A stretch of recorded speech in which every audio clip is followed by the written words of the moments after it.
Bienvenue dans ce podcast établi par l'équipe de l'INSEAC, l'Institut national supérieur de l'éducation artistique et culturelle.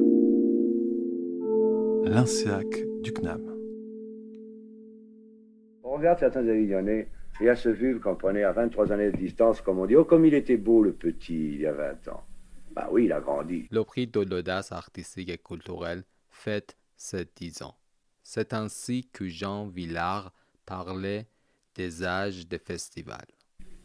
Comme tout être humain, nous sommes tous très beaux, tous charmants pour nos pères et mères, quand on a 2 ou 3 ans, quand on a 6 mois, 4 ans, 5 ans, puis les problèmes au moment de la puberté, ça se pose. Et c'est pas le père ou la mère qui les pose, c'est toujours celui qui vient après. Bon, alors il y a peut-être ce rapport, vous comprenez, avec ceux qui jadis, bon, ben oui, moi je sais pas, c'est pas, comme l'on dit aussi étant journaliste, le goût, de vouloir immédiatement placer le flambeau, donc comment je ne sais plus, le Nouvel Observateur, qui dit que le flambeau est tellement brûlant que j'ai envie de le passer. Bah, moi, je ne trouve pas qu'il soit brûlant, je n'ai jamais vu qu'il était brûlant, mais il est vrai qu'ayant un certain âge, et étant très attaché à cette ville, et ce que nous y avons fait déjà, bien ou mal, je souhaite qu'il y ait eu au cours de toutes ces années des gens qui soient venus travailler à Avignon, je dis, là, les acteurs, les chanteurs ou les metteurs en scène ou tout autre, et que Avignon puisse se perpétuer, mais se perpétuer non pas en ressemblant aux images du passé, mais se perpétuer avec les nouvelles fonctions, les nouveaux auteurs, la nouvelle façon de mettre en scène, politique ou pas. Et je crois que j'ai raison. Le prix de l'audace artistique et culturelle, enjeu et perspective d'un prix exemplaire en éducation artistique et culturelle. L'audace. L'audace. L'audace. L'audace. L'audace. L'audace. L'audace. L'audace. L'audace. L'audace. L'audace, c'est extrêmement simple. Tout le monde est installé, vous m'entendez bien? C'est exactement le public qui convient. Lundi 30 mai avait lieu la remise du prix de l'audace organisée par la Fondation Culture et Diversité. C'est l'Institut de France qui avait été choisi pour accueillir les lauréats de cette 10e édition, présidé par Monsieur le Président de la République, François Hollande. L'idée que j'avais eue avec Marc de la Charrière, faire en sorte que les partenaires privés, en l'occurrence une fondation, puissent accompagner les efforts des personnels de l'éducation nationale pour diffuser la culture et surtout donner aux enfants, aux élèves, aux collégiens, aux lycéens, l'envie de prendre leur part dans la création culturelle. Et c'est la raison pour laquelle j'ai créé, comme vous l'avez rappelé, la Fondation Culture et Diversité en 2006. Marc Ladrette de la Charrière, président de la Fondation Culture et Diversité. Il y a maintenant 15 ans, dont la mission est justement de favoriser l'accès aux arts et à la culture. Il y a le théâtre, il y a la danse, il y a les musiques classiques, il y a le patrimoine, et je pense que nous avons aidé les recteurs et les DRAC à faire rentrer un peu plus dans les écoles, les collèges et les lycées, ce genre de création artistique. Alors, 10 ans. Xavier Darcos, chancelier de l'Institut de France. C'est un bel âge, 10 ans. C'est l'âge du prix de l'audace artistique et culturelle qui avait été fondé en 2012 par la Fondation Culture et Diversité dont s'occupe Édouard de la Charrière. Et il y avait cette notion de c'est quoi l'exemplarité en fait. Alors nous, on venait poser l'audace parce qu'il fallait que politiquement et d'un point de vue de communication, on puisse aller plus loin que l'exemplarité, parce que je voulais projeter aussi toujours plus loin. Vous voyez que le prix soit un espèce de précurseur de ce que doit être l'éducation culturelle et artistique. Mais il y avait ça, c'est quoi un projet d'éducation culturelle et artistique exemplaire et comment est-ce qu'on fait diffuser cette exemplarité à la fois au niveau des professionnels dans les rectorats et les DRAC, au ministère et ensuite porté par la parole politique. L'excellence ne doit pas faire peur. Manuel Brosset, chef de la mission d'éducation artistique et culturelle au ministère de l'Éducation nationale. L'excellence qu'on pourrait qualifier d'élitiste, à mon sens, elle doit se positionner comme étant un vecteur de transmission de qualité efficiente pour l'ensemble de ceux et celles qui doivent pouvoir en bénéficier. Dès le départ, le prix a vraiment été imaginé, construit, réfléchi à l'initiative de la Fondation, mais avec le ministère de la Culture et le ministère de l'Éducation nationale. Il y a effectivement cet enjeu à la fois éducatif, donc c'était normal qu'il y ait cette question d'éducation nationale, cet enjeu d'accès à la culture dans un premier temps de participation et de formation pratique artistique et culturelle, donc c'était aussi un enjeu de politique publique culturelle. Isabelle Jacot-Marchand, chef de bureau du temps de la vie au ministère de la Culture. Mais j'allais dire rapprochement des deux parce que évidemment il y avait ce dénominateur commun incontournable pour toute une génération, toute une classe d'âge qui est celui de l'école. Le lieu de l'école, c'est quand même un lieu, j'allais dire, c'est la condition nécessaire mais non suffisante. Mais en tout cas, c'est la condition nécessaire. Jusqu'à présent, les prix sont donnés dans des collèges pour des petits ou des plus grands. Marc Ladrette de la Charrière. Dans des collèges ou dans un lycée ou dans des départements différents ou dans des départements professionnels différents. L'agriculture ou les collèges ou lycées professionnels. L'audace, c'est l'envie de faire quelque chose, la passion de faire, l'envie et la passion. L'audace. C'est clair que dans l'enseignement agricole, depuis 30 ans, on a été un petit peu les éclaireurs, je dis ça par rapport à l'éducation nationale, en tout cas les précurseurs, de cet objectif de faire rencontrer les artistes et les élèves, faire rentrer les artistes dans les établissements scolaires et proposer une découverte des milieux artistiques par la pratique, par le projet. Qu'est-ce qu'est l'EAC? Quels sont nos objectifs et comment est-ce qu'on veut implémenter des projets d'éducation culturelle et artistique sur le territoire? L'éducation artistique et culturelle, c'est de pouvoir avoir accès dès son plus jeune âge à la pratique artistique, d'avoir accès à des grandes œuvres culturelles, de pouvoir côtoyer le beau, mais de pouvoir aussi apprendre à faire avec les artistes. Et quel que soit le territoire d'où on vient, quel que soit l'établissement qu'on fréquente, quelles que soient les difficultés qu'on rencontre. Montrer à quel point l'expression artistique et tout ce qui tourne autour de l'expression artistique. Christophe Pinet, chargé de mission culture à la DRAF Grand Est.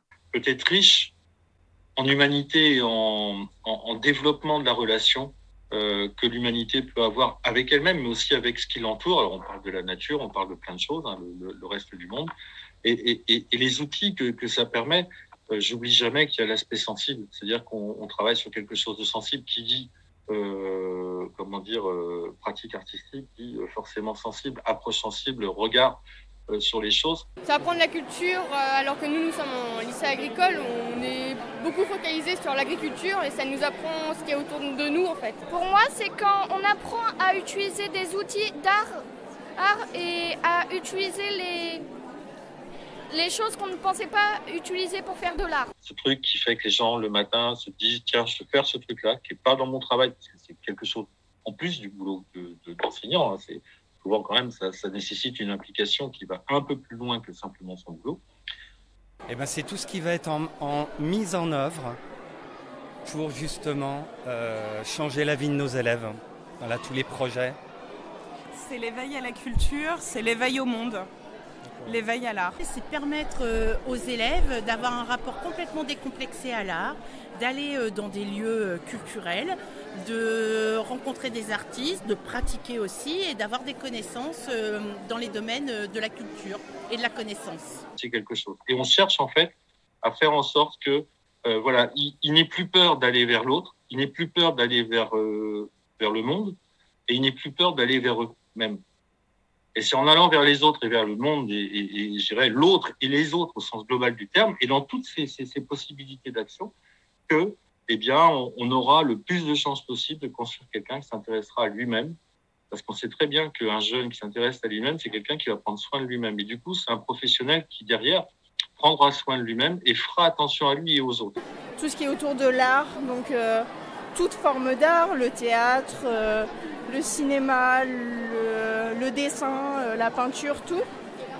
Et culturel, c'est pour notre culture à nous, tout simplement. Et puis se diriger vers des nouvelles visions du monde qui les entoure, de choses qui peuvent être très triviales de leur quotidien, mais de savoir les regarder aussi de manière différente suite à ces rencontres avec des artistes et ces expressions plastiques. C'est une façon de présenter autrement la culture dans un établissement scolaire, donc de voir d'une autre façon, de faire d'autres choses par rapport au système scolaire qui est présent en cours normalement. Il y a un volet également pratique.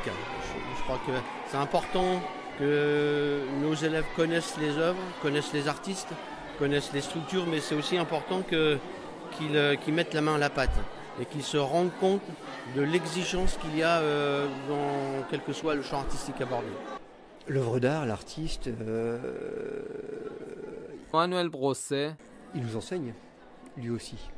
Et donc effectivement, quand on parle d'éducation à l'art, on voit très bien l'approche, en quoi elle retourne. L'éducation par l'art, c'est la possibilité pour chacune de nos élèves de vivre la rencontre. La rencontre, c'est la rencontre avec l'œuvre, la rencontre avec l'artiste, la rencontre avec le lieu. Et donc c'est l'art, le lieu, l'artiste qui va venir vous enseigner quelque chose. À partir de là, on trouve tous les procédés. Il faut pouvoir trouver tous les procédés possibles. L'audace. Toucher à tous les sujets, ce qui peut être très bien, par exemple, des œuvres d'art, que des cultures. Comme nous, en Normandie, on a beaucoup de cultures traditionnelles. Et pour moi, c'est ça l'audace, c'est de pouvoir expliquer et comprendre toutes ces choses-là. L'audace. Ça, alors, le rôle des DAC. Marie Delouz, déléguée académique d'Aix-Marseille à l'éducation artistique et à l'action culturelle. C'est de sélectionner des dossiers pour ensuite les transmettre au niveau national. Puisqu'on devait sélectionner un dossier par niveau. Donc un dossier pour des écoles, un dossier pour le niveau collège et un dossier pour le niveau lycée. Donc notre rôle, il était d'une part de lancer un appel à candidature auprès des écoles, collèges et lycées qui voulaient participer à ce prix. Et d'autre part, ensuite, de faire une expertise de ces candidatures avec nos collègues de la DRAC et de la DRAF aussi, qui s'occupe des lycées agricoles, qui fait aussi partie du prix, pour pouvoir sélectionner ensemble les 3 dossiers que nous allions retenir au niveau académique et ensuite que nous allions transmettre au niveau national pour la deuxième phase de sélection. Eh bien, j'imagine que c'est le rectorat de l'époque nous avait envoyé le dossier de candidature, comme il est envoyé à tous les établissements, et puis on nous avait dit est-ce que vous voulez participer ou pas. Voilà. Donc j'ai déjà pris connaissance quand j'étais enseignant et quand j'étais moi-même porteur de projet. Voilà, donc on l'a rempli et puis on a eu la chance d'être finaliste. Après, nous, on avait des critères internes à notre académie, qui était notamment le critère géographique. On a souhaité mettre en avant des projets qui soient issus de départements différents. Ce qui est sûr, c'est que Eleanor de la Charrière. Ça a été un vrai travail de se mettre d'accord au départ sur ces critères. C'était pas si simple que ça pour les uns et les autres de définir qu'est-ce que c'était qu'un projet de AC exemplaire. Ces évolutions des critères, ce sont bien le reflet de l'évolution d'une vision de nos 2 ministères partenaires. Sur la partie, j'allais dire, maïotique, mécanique du prix, oui, j'ai vu une évolution extrêmement forte sur la capacité des rectorats et des DRAC à travailler ensemble et à faire les dossiers de façon très très claire. L'audace. On va savoir un peu de charisme, avoir, comment expliquer ça, du courage de se montrer volontaire. Enfin, pour moi, c'est ça. L'audace. Parce que ça, par contre, de voir les enseignants qui se démènent, les artistes incroyables, les gamins qui vont à l'Élysée, qui vont à l'Assemblée nationale, les discours, enfin, ça c'était vachement bien et ça on le voit sur les 10 ans, quoi, la fierté qu'il y a eu d'être le lauréat ou finaliste du prix, voilà, donc ça on sait que ça a porté des acteurs de terrain pour se dire, bah ouais, en plus on va postuler au prix, etc. Et comment est-ce qu'on a fait comment est-ce qu'on a participé à faire travailler ensemble, en déconcentré et en centrale, les ministères. Le prix de l'audace artistique et culturelle, en fait, c'est une vraie expérience esthétique. Damian Malinas, maître de conférence et coordinateur de l'Institut national supérieur de l'éducation artistique et culturelle. Et une expérience de communauté républicaine autour de la jeunesse.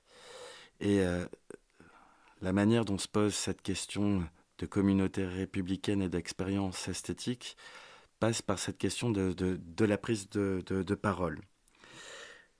L'économiste Albert Eichmann explique dans son livre « Exit, Voice and Loyalty » comment on réagit au conflit lorsqu'il s'impose à nous. On peut faire défection c'est l'exit, c'est abandonner la relation. L'exercice de l'esprit critique fait partie de la continuité de notre fonctionnement collectif. Il passe par l'écoute, l'expérience des sentiments et la prise de parole.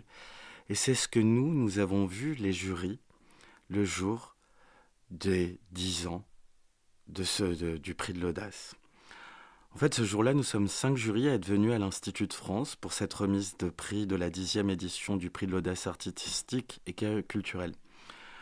Je suis plutôt rassuré, je connais 4 des jurys, on s'est vu 3 semaines auparavant et je me sens plus à l'aise.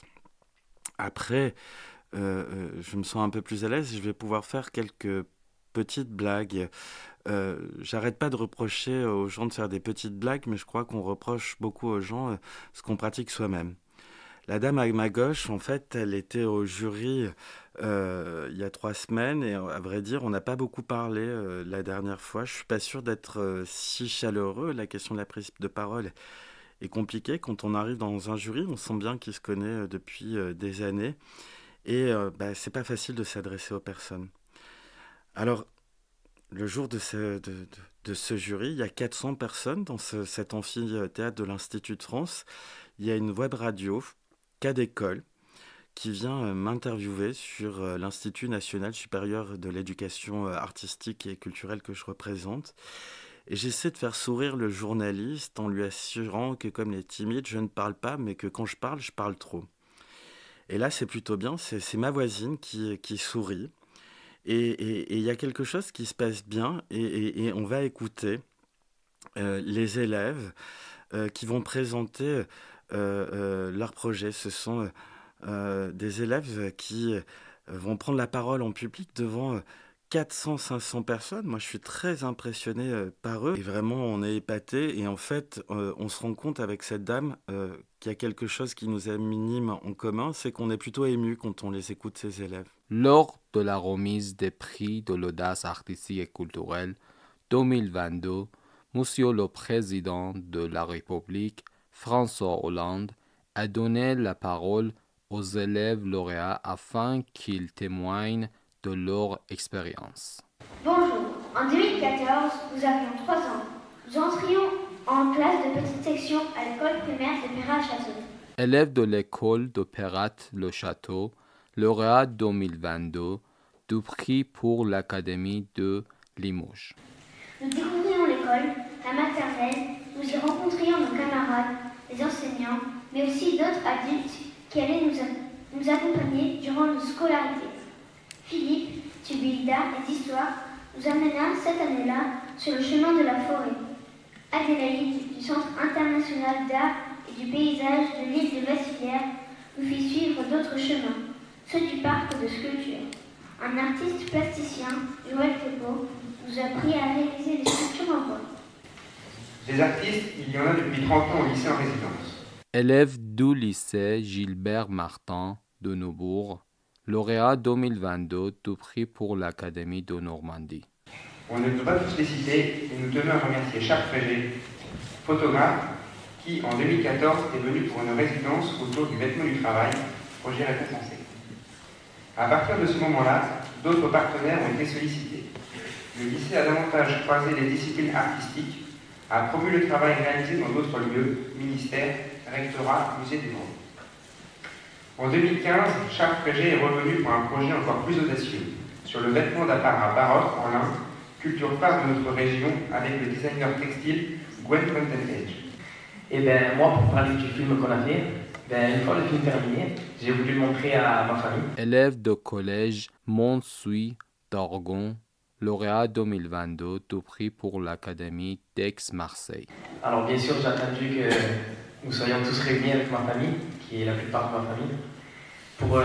J'ai pris ma télé, je l'ai sortie dehors en plein air, j'ai mis des chaises autour de la télé, j'ai fait une séance de cinéma en plein air, et j'ai réuni toute ma famille, ma grand-mère, mes tantes, mes cousins, mes cousines, il y en a à peu près une vingtaine de personnes.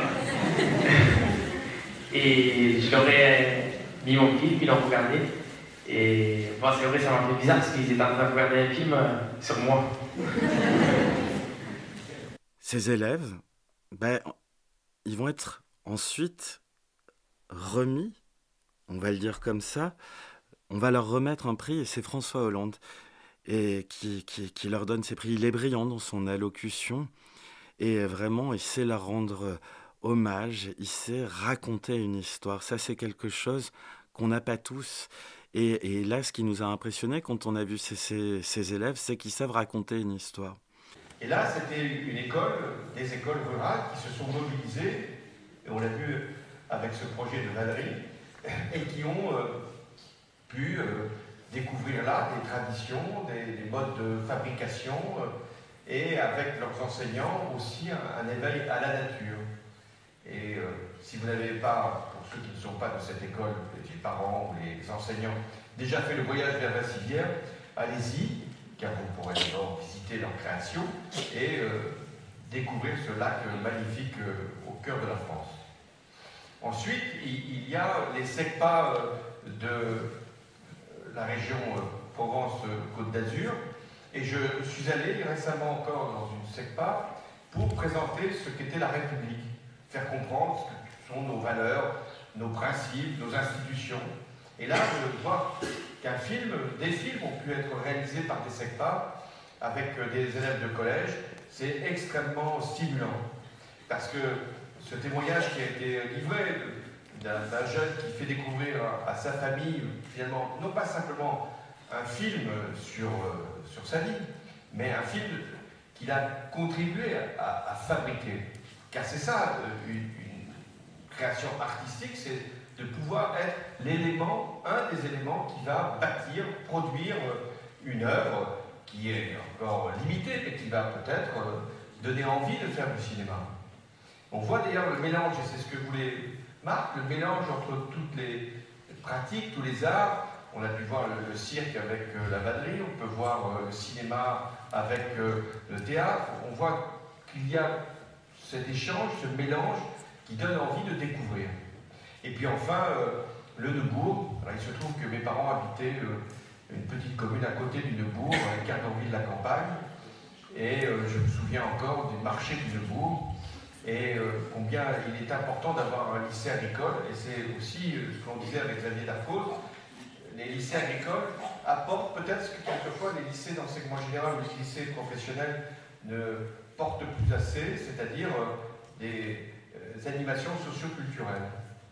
Peut-être que ce serait une idée pour un ministre de mettre aussi des éléments d'animation socio-culturelle, de création socio-culturelle dans les établissements de toute nature. Et là, dans les lycées agricoles, il y a cette animation et qui a donné lieu, là encore, à une création tout à fait passionnante. Et pendant que le président de la République parle, il y a un élève, parce qu'en fait, les élèves qui sont dans la salle, ce sont aussi des personnes qui sont venues soutenir leurs camarades. Ça, c'est aussi la question des compagnons et de la collégialité, être collègue, comme on dit dans certaines régions.